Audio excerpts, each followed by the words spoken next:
নাম উৎসা। তো এটা আমার প্রথম ব্লগ। এর আগে টুকটাক আমি কিছু শর্টস আপলোড করেছি, হয়তো তোমরা দেখেছো, কিন্তু ব্লগ হিসেবে এটাই আমার প্রথম।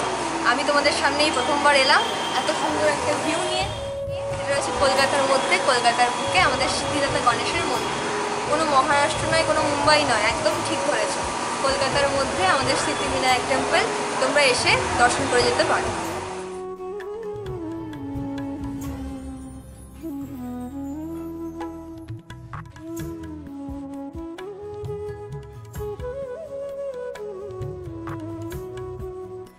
প্রথমেই জেনে নেওয়া যাক মন্দিরের ইতিহাসের সম্পর্কে।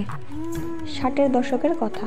তখন সাদা কালো জামানা, সবার বাড়িতে ফ্যান আসেনি, বাস বা ট্রাম ভাড়া তখনও স্রেফ পয়সার হিসেবে।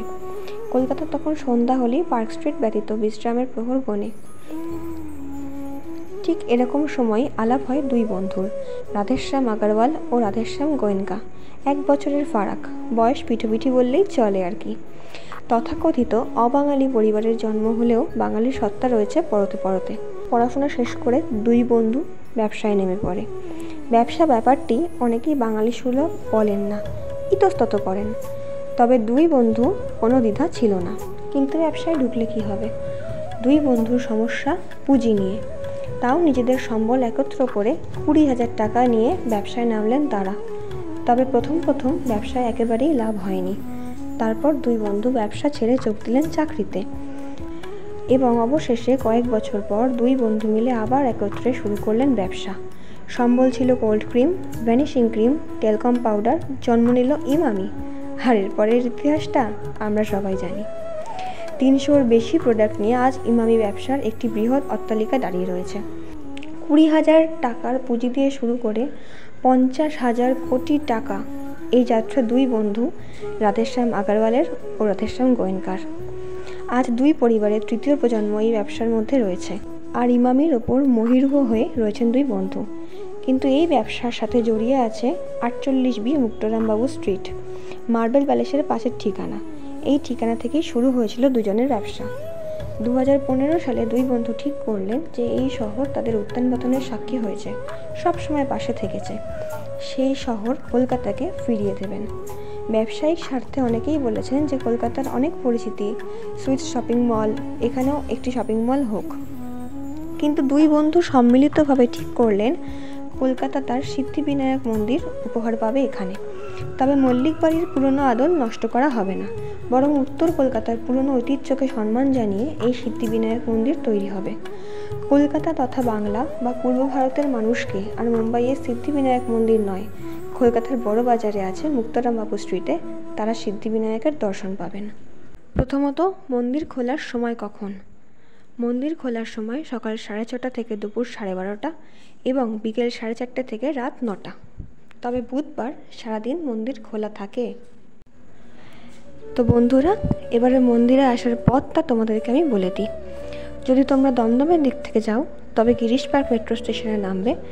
গিরিশ পার্ক মেট্রো স্টেশন থেকে সেন্ট্রাল অ্যাভিনিউ পথ ধরে হেঁটে মুক্তরামবাবু স্ট্রিটে গেলেই চোখে পড়বে সিদ্ধিবিনায়ক মন্দির।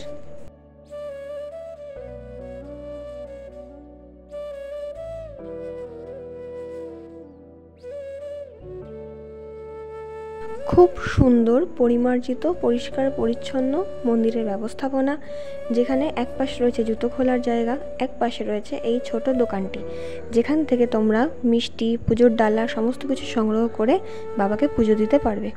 পুজো দেওয়ার রয়েছে সুব্যবস্থা, যেখানে তুমি নির্বিঘ্নে শান্তিতে বাবাকে নিজের মনের আর্জি জানিয়ে পুজো দিতে পারবে। গণেশ মূর্তির সামনেই রয়েছে মূষকরাজ এবং মাথার উপরে রয়েছেন পিতা মহাদেব ও মাতা পার্বতী দেবী। গণেশজির দুপাশে রয়েছেন তার দুই স্ত্রী ঋদ্ধি ও সিদ্ধি। মার্বেল প্যালেসের ঠিক পাশেই মন্দিরটি দেখতে যেন একেবারে রাজবাড়ির মতন। অপরূপ সাজসজ্জায় সজ্জিত সিদ্ধিদাতা গণেশের দিকে এক নজর তাকালেই যেন প্রাণ জুড়িয়ে যায়। গণেশ চতুর্থীর দিন থেকে, অর্থাৎ আজ থেকে 27শে আগস্ট থেকে টানা 4 দিন, 27, 28, 29, 30, 4 দিন যাবৎ পালিত হবে এখানে মহোৎসব, যেখানে সারাদিন থাকবে মন্দির খোলা। শুধুমাত্র 12টা থেকে 12:15 বাবার ভোগ দেওয়ার সময় এবং ঠিক সন্ধেবেলা 6টা থেকে 6:30 এই সময় যখন সিঙ্গার হবে সেই সময় মন্দির বন্ধ করা হবে। বাকি সব সময়ের জন্য মন্দির খোলা থাকবে। পেয়ে গেছিলাম এখান থেকে সিদ্ধিবিনায়কজির ভোগ, যেখানে ছিল হালুয়া ও ছোলার তরকারি। তাহলে আর দেরি কিসের, চটপট একদিনকে প্ল্যান বানাও আর মনস্থির করে এসে ঘুরে যাও সিদ্ধিবিনায়ক মন্দিরে। আর হ্যাঁ, মুর্শিদজির কানে কানে তোমার মনের ইচ্ছা বলে যেতে ভুলো না।